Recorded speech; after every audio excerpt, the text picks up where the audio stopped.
Assalamualaikum warahmatullahi wabarakatuh. Alhamdulillah wassalatu wassalamu ala rasulillah. Saya mau ngomentari, ada komentar yang dia bilang gini ya. Komentarnya kelihatannya nggak dipikir dulu ya. Katanya biasanya orang yang membawa agama ke dalam politik melegalkan segala cara. Coba pikir. Ini orangnya berpendidikan apa enggak, saya nggak tahu ya.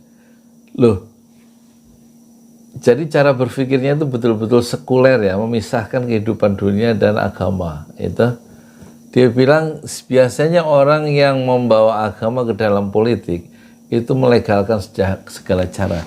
Justru terbalik ya. Sekarang gini, apakah nggak boleh membawa agama ke dalam politik? Justru harus ya. Karena agama itu mengajarkan keadilan, ya nggak? Jadi kalau kita membawa agama ke dalam politik, itu bagaimana politik yang inti dari politik itu kan tiga. Satu, bagaimana merebut kekuasaan, ya kan?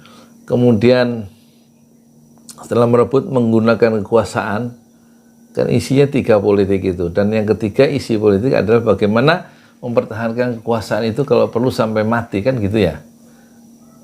Nah sekarang agama dibawa ke politik, maksudnya supaya dalam berpolitik itu kamu itu menegakkan keadilan. Keadilan itu adalah sumbu keseluruhan ajaran Islam ya. Keadilan, orang yang adil itu orang yang lebih dekat kepada takwa, di surat Al-Maidah begitu ya. Jadi keadilan itu harus ditegakkan dalam politik dengan kekuasaan di tangan untuk semua. Kalau nggak adil gimana? Kalau nggak pakai nilai-nilai agama, kan adil itu nilai agama. Jujur, itu kan ada pesan-pesan agama Islam dan pesan di Quran begitu, soal jujur, soal benar, soal adil itu ada di hadis, ada di Quran. Inti ajaran Islam itu kan dua, sumber utama Islam itu dua, Al-Quran dan Sunnah.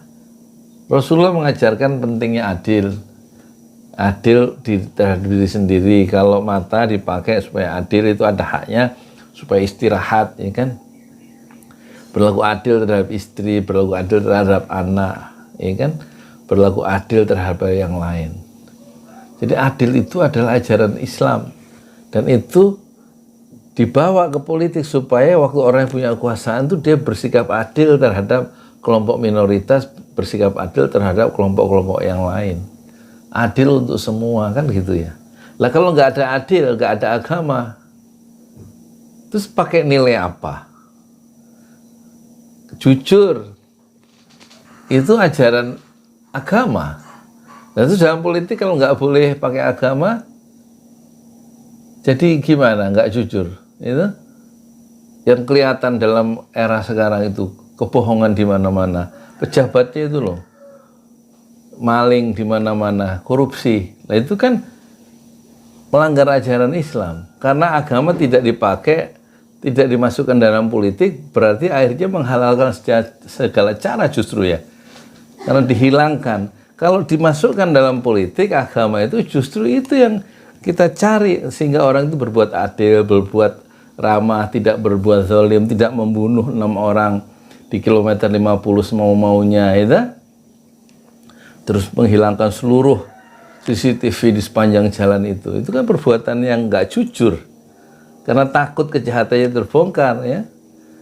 Jadi ingin berbuat yang zalim, caranya dengan menghilangkan barang bukti, mendorong lahirnya kebohongan-kebohongan baru.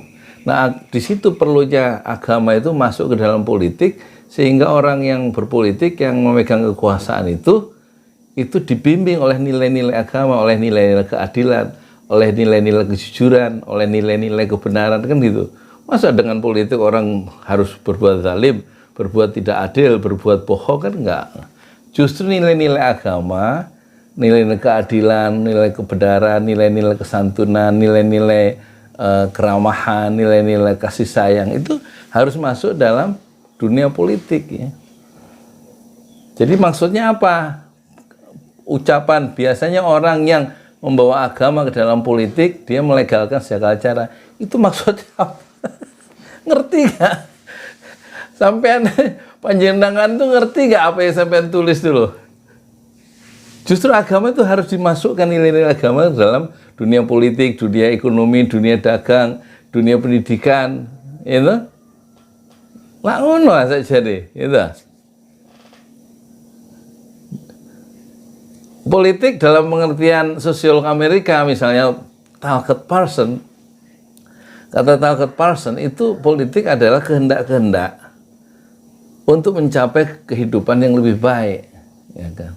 Keinginan untuk mencapai kehidupan bermasyarakat yang lebih baik. Mungkin nggak mencapai keadaan yang lebih baik itu dengan di atas kebohongan, di atas kezaliman. Ya tentu harus di atas kejujuran, itu harus di atas keadilan, harus di atas kebenaran, kan gitu. Supaya kehidupan lebih baik, dibimbing oleh nilai-nilai keagama tadi lah ngono. Jadi sebenarnya orang-orang yang suka ngomong jangan bawa agama ke dalam politik, itu otaknya rusak sebenarnya, karena dia berarti ingin politik itu rusak, karena dirinya itu juga nggak dibimbing oleh nilai-nilai agama, sehingga dia ngetik itu nggak ngerti. Makanya belajar kenapa sih? Saya tuh ya bukan orang pinter, tapi saya kan belajar baca buku, ini baca buku hadis, gitu. Sebulan hafal Quran, baca buku saya itu. Apa lagi? 80-20 prinsip Pareto untuk mendapatkan hasil yang luar biasa tanpa usaha yang luar biasa tuh. Buku yang baru saya baca. Beli di Gramedia. Saya baca buku meskipun umur saya 62. Bukan baca WA. Tuh, saya baca nih. Baca Quran. Ya ada terjemahnya kan? Terus sekarang gimana tidak membawa agama ke politik tuh gimana maksudnya? Apalagi tuh, saya baca buku tebal. Bulughul Maram, kumpulan hadis. Saya pajang di situ. Ya nggak dibaca juga. Supaya kelihatan orang pinter, ada bukunya gitu, kayak Refli Harun. Kayak Akbar Faisal, kayak Gita Wirjawan, kayak Amin Rais, itu kan bukunya banyak tuh kalau lagi dia rekaman. Ya saya juga pengen, tapi bukunya nggak ada. Ya supaya kelihatan pinter. Ya wes, saya baca buku supaya pikiran agak lurus gitu loh ya. Mohon maaf lahir batin ya. Assalamualaikum warahmatullahi wabarakatuh. Di jalan Allah. Ini Masjid Enam Syuhada lagi dikunjungi sama Ketua Hilmi. Modal awalnya berapa Pak Yudi Pramuko? 750.000 rupiah aja. Jadi ini 500 jutaan nih barang. Sekarang udah habis 310. Masya Allah, tuh udah pakai keramik, laponnya tinggal. Granit tuh kayak marmer. Tuh. Masya Allah nih, sampai juga kita ke sini.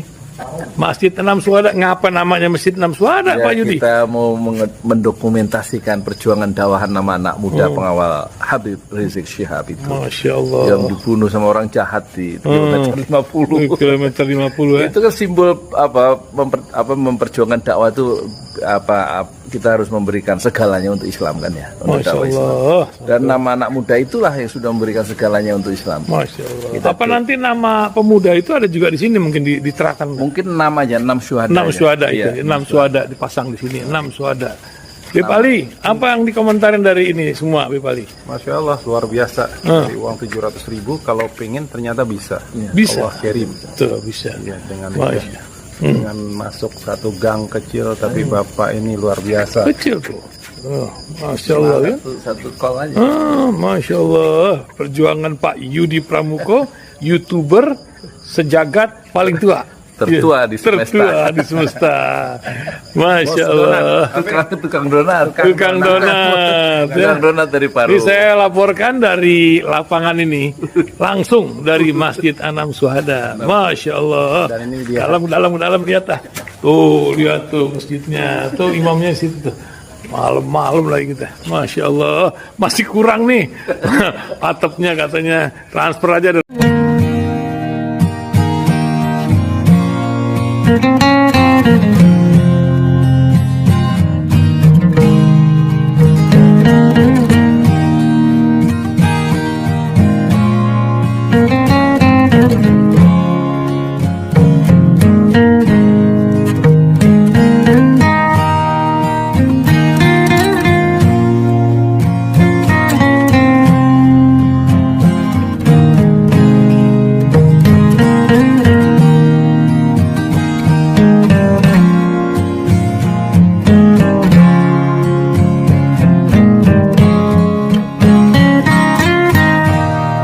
Thank